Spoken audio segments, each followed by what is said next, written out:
สบายดีบรรดาทาน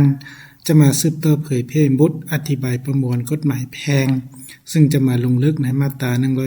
185การย่าห้างระหว่างพลเมืองลาวด้วยการอยู่ต่างประเทศ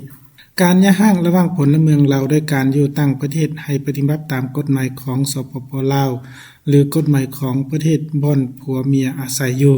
การย่าห้างระหว่างพลเมืองลาวด้วยการอยู่ต่างประเทศต้องให้สถานทูตหรือสถานกงสุลลาวรับรู้นำตัวนี้ถือว่าเป็นเนื้อในของมาตรา185ที่ได้กำหนดเกี่ยวกับการย่าห้างระหว่างพลเมืองลาวที่ไปอาศัยอยู่ในต่างประเทศนะและต่อมาจุดประสงค์ของมาตรานี้เพื่อให้รู้หลักการที่จะนำมาใช้ในการย่าห้างระหว่างพลเมืองลาวโดยการที่อยู่ต่างประเทศนะตัวนี้ถือว่าเป็นจุดประสงค์ของมาตรานี้และต่อมาตัวอย่าง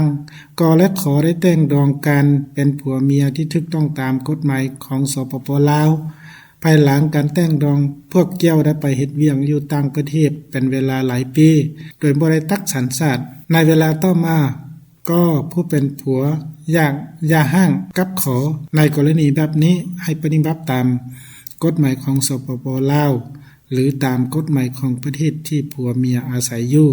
ในกรณีใดก็ตามต้องแจ้งให้สถานทูตหรือสถานกงสุลของสปป.ลาวรับรู้นำตัวนี้ถือว่าเป็นตัวอย่าง